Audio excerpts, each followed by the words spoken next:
sinning a long time ago in a galaxy far, far away.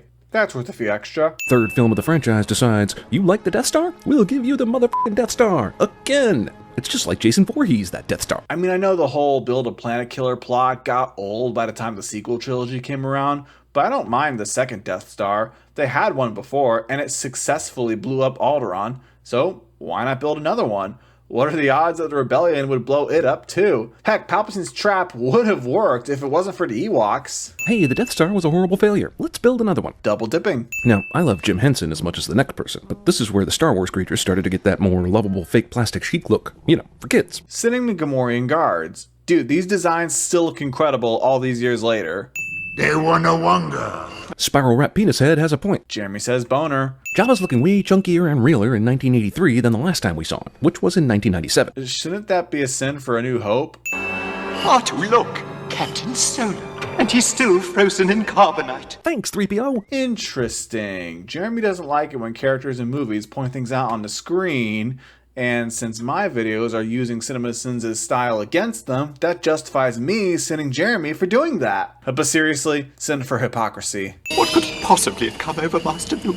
C-3PO is too smart to not understand what's going on. Did Jeremy just say that C-3PO was smart?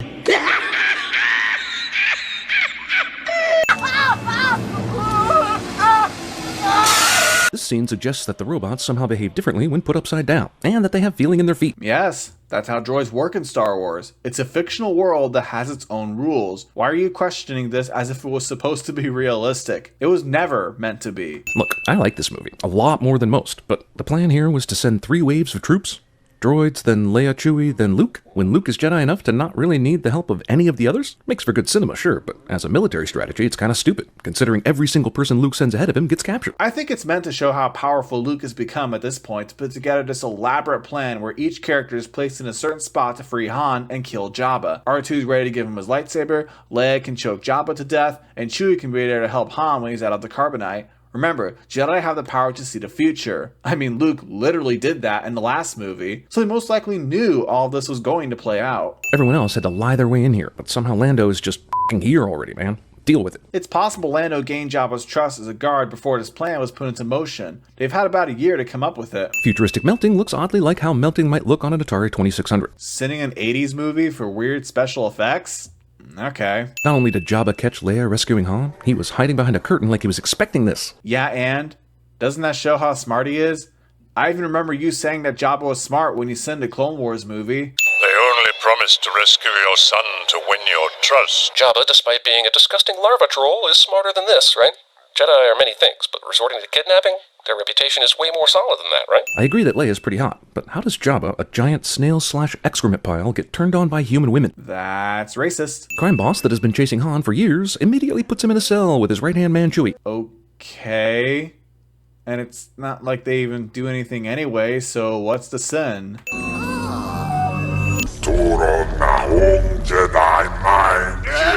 Jedi mind trick is the same in Tuttese and English. It's called Huttese and Galactic Basic. Yes, I'm a nerd. And while I agree that it's odd the Hutts don't have a word for mind and trick, Jedi is a relatively unique word, so it makes sense that they don't have a Huttese translation for that. Master Luke, you're standing on... Even though 3PO gets interrupted, Luke ignores the warning he might be standing on something unsafe. Do you even know 3PO at this point?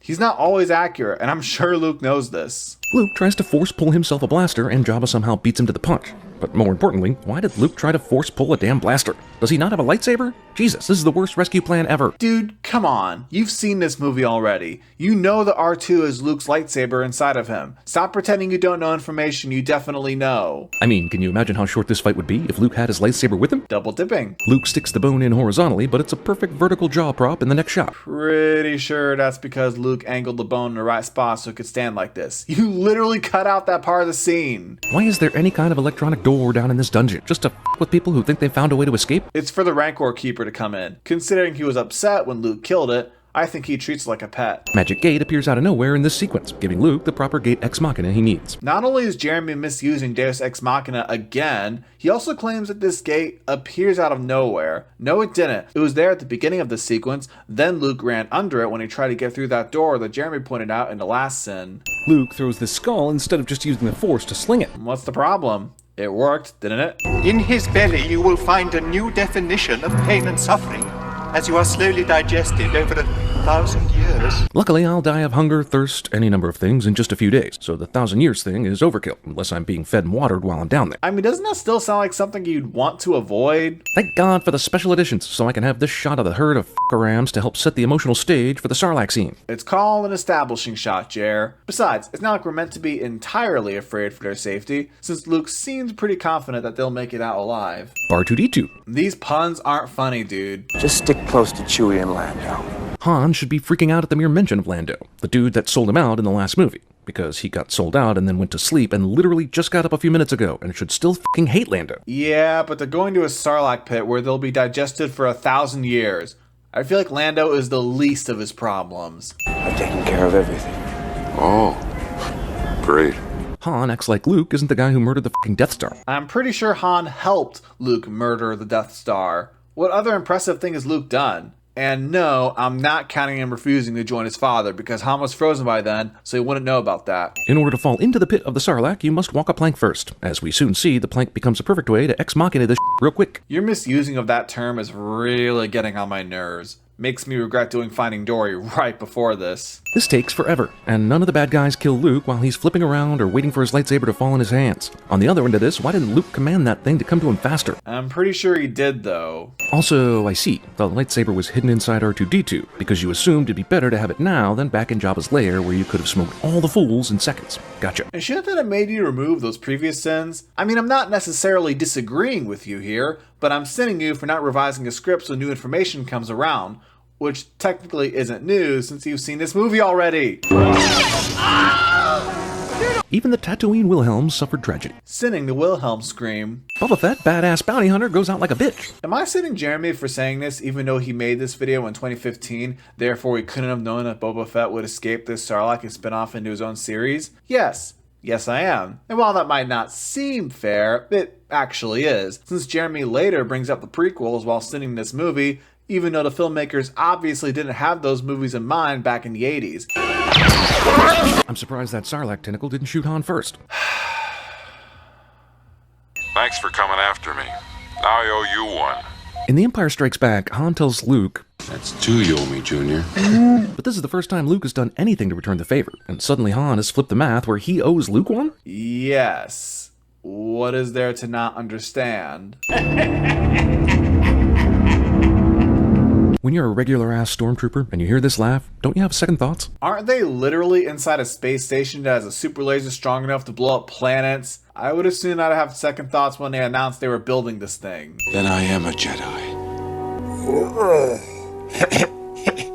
You must confront Vader. I guess all the other Jedi had to confront some terrible, extremely difficult evil to become Jedi too, huh? Yeah, most likely. They probably weren't anything as serious as fighting a Sith Lord, but I'm sure they needed some sort of test to prove they were a Jedi. They're not ready for the burden, were you? Oh, come on, this is some nonsense here. Don't you think it would have been better to tell him, like, immediately? And then he could have gotten used to the idea before his friends got in trouble? How does becoming a Jedi settle you in for that Darth Vader is your father whopper?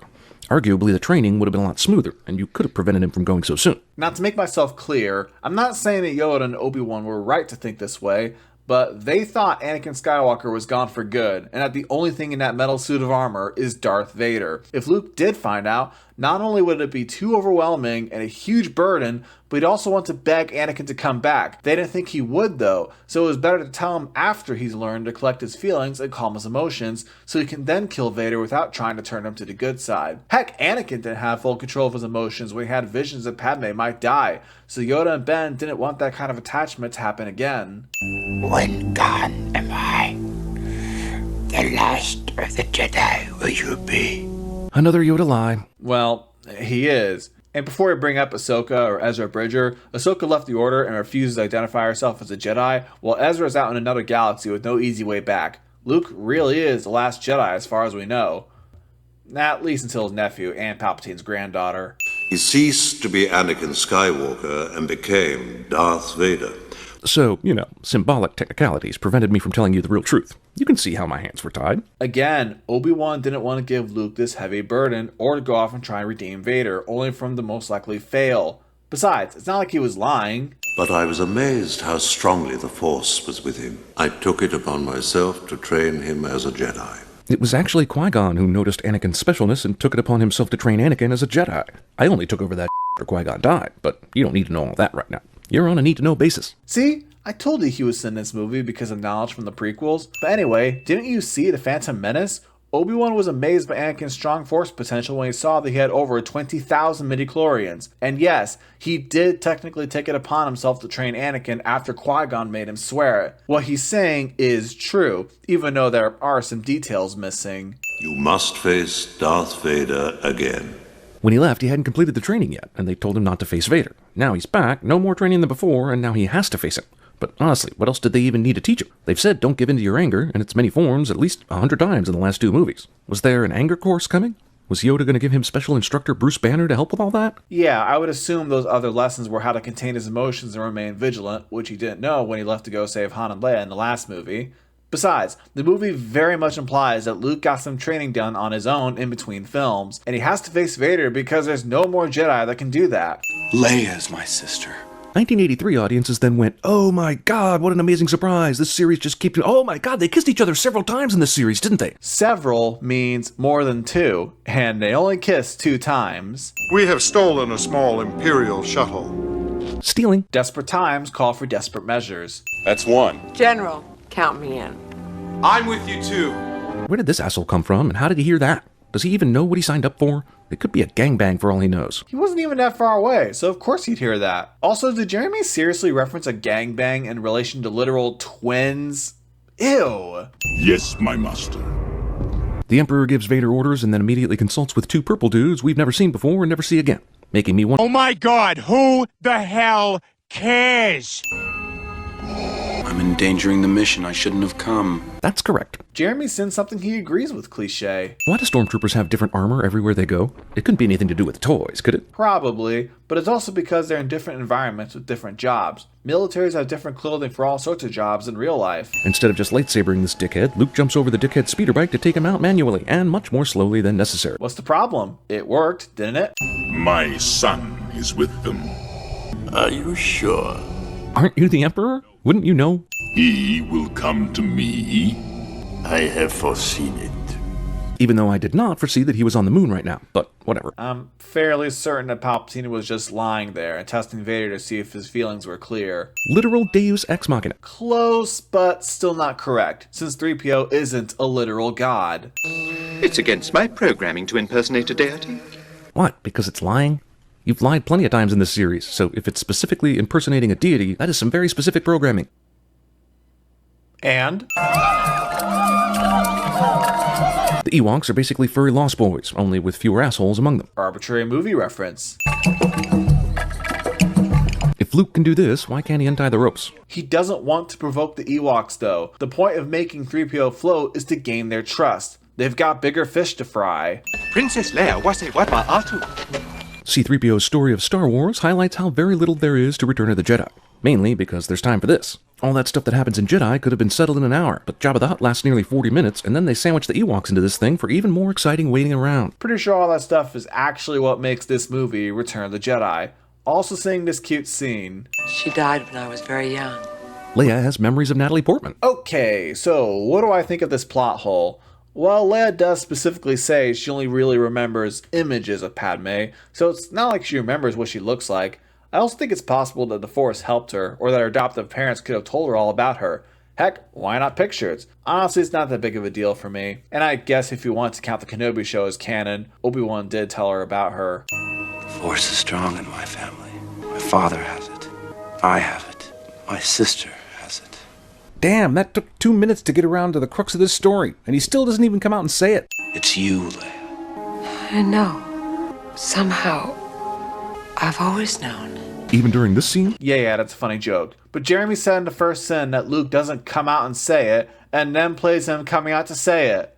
Nice going there, buddy. I can't tell you. This secret will make you explode, Han. That's not what Leia's talking about. She's emotional right now because Luke just told her that he's going to try and turn their father back to the side of good, something that seems impossible considering all that Vader has done. And the fact that Luke just gave her the burden of carrying on the Jedi legacy just in case he dies. I don't think that'd be something she'd immediately want to share. Could you tell Luke? Is that who you could tell? Star Wars General Hospital. Arbitrary TV reference. Wait, earlier Luke told Leia he could feel that Vader was on this very moon right now, but then this scene suggests Vader is only just now arriving on this very moon. Future visions. I see you have constructed a new lightsaber. Your skills are complete. When did the lightsaber weaving class take place on Dagobah? Or do you just know how to make one after various Force-related activities? Luke knows a decent amount about technology, so I don't doubt he looked at his previous lightsaber while he had it and saw how it operates. Or heck, he could have done his research. Indeed, you are powerful, as the Emperor has foreseen. There is never a realistic moment that we see where Luke becomes a badass Jedi. At the end of Empire, he was more mature, he'd seen some but not quite awesome yet. This movie is apparently set a whole year after the last one, although it's incredible to think that they waited that long to save Han. I guess in the meantime, Obi-Wan conducted ghost ops with Luke, but the movie wants him to be awesome right now, with no hint of the journey that got him to this place. Pretty sure there were hints throughout this movie. You know, the dark cloak, the force choking, the Jedi mind trick, the new lightsaber. It wasn't just cool to see him kicking butt because of those implications. Everything that has transpired has done so according to my design. Really? Even the destruction of the first Death Star? Even Luke and Leia's birth? You know that's not what he was referring to. Stop playing stupid. It was I who allowed the Alliance to know the location of the shield generator. And part of that plan was hoping they would steal one of your ships so they could make it to Endor? How did you make that possible, or know it would happen? They very nearly weren't allowed in because Vader sensed Luke was on the ship. How did he know it would happen? He literally said he had foreseen it. Were you listening? Strike me down with it. Give in to your anger. I really don't understand how he suddenly becomes a bad person if he kills Vader and the Emperor. The story requires them to die if the rebels are to win. So if Luke can't turn Vader, is he supposed to kill these guys with warm feelings? Yes, he is. That's what this movie has been trying to tell us. He shouldn't attack while angry, because as Yoda said, if you start down the dark path, forever will it dominate your destiny. It's like drug use. Once you start doing it, you then fall down a rabbit hole of constantly doing it over and over to the point of it consuming you. This is why I protest the idea that the dark side can ever be used for something good, which is something some people believe for some reason. Han will have that shield down. Han? Like ham? Why does Han's best friend mispronounce his name? Because they're friends, and he likes to mock him. Come on! Last time you shut the door and it opened. Now you need R2 to open the door. And oh look, the Empire still uses R2 compatible hardware. Oh my gosh, for the 100th time, the Empire uses astromech droids, so that's why they have these ports. Plus, of course, it'd be harder, considering when they got in last time, it was a trap laid out by the Emperor. Your fleet is lost. Man, these scenes are tedious. Basically, the Emperor invited Luke here so that he could narrate the rebels' doom to him the whole time, and repeat things over and over. Is there a path to the dark side through boredom? Calling these scenes inside the Emperor's throne room boring, that's worth a few extra. Damn, why didn't they do this in the first place, rather than trying that hang glider rock drop bullshit from earlier? Probably because the AT-ST wasn't in range? How is that not obvious? Use your aggressive feelings, boy. Let the hate flow through you. I still don't know how this takes you to the dark side, but I guess the Force is unforgiving when it comes to killing absolute evil. You have no recourse after you've aggressively killed your father. If only you could find a nicer way. It's not that the Force is unforgiving, it's that the dark side is addictive. Again, if you do a Sith thing once, you're bound to do it again, because you like how it feels. That's why Anakin turned all those years ago. Obi-Wan has taught you well. There he is, giving Obi-Wan all the credit again. Does Yoda not make any ripples in the Force? Missed opportunity for a high ground joke. Good. Does the Emperor not realize that taunting makes somebody not want to do what you want them to do? No, he didn't. Force lightning is introduced as a power 10 minutes from the end of the third movie. Okay? And it's awesome. Now, young Skywalker, you will die. Then kill him already! What do you think he was doing the whole time? Tickling him? With the rules set so strictly for Luke so that he can't kill these Sith Lords without turning to the dark side, with his only hope being able to turn Vader somehow, I can't imagine a scenario that's luckier, other than finding out that Leia is adopted. He's still not getting the point, guys. This movie isn't saying that Luke can't kill them. It's saying he has to be calm and collected about it. He can't kill them in anger, and that's what would turn him to the dark side. But Luke doesn't want to kill them because he has faith that Anakin can come back. It's not luck, like Jeremy is suggesting. Hey, that doesn't look like James Earl Jones. Hey, that's a repeated sin from the previous movie. Luke, who had no idea what else was going on, manages to make peace with his dying father and board a shuttle just in time to barely escape these goddamn flames from the Death Star explosion. What do you mean he doesn't know? Can't he figure that out through the Force? I'm sure Luke wasn't on that thing when it blew. He wasn't. I can feel it. I can tell because Luke told me I had Force power, and now I can use that power without any training. Using your spidey sense with the Force is one of the easier powers, I'm pretty sure. Maybe I don't like the Ewoks like I did when I was a kid, and this new music isn't all that bad, but the Yub Nub song was a pretty fitting ending, and yet now it's changed to something more special. Disagree. Yub Nub was cute, but this song just makes us feel more like a proper ending to the series to me. Only challenged by the Rise of Skywalker's celebration score. Yeah, that might be the only good thing these two movies have in common. Not only do you get to go to heaven, Anakin, you get to be your young prequel self again, while Obi-Wan and Yoda stay old as shit. I'm totally not salty about this sin just because I love the prequels and I love seeing Hayden here at least one more time. Wait a minute, yes I am!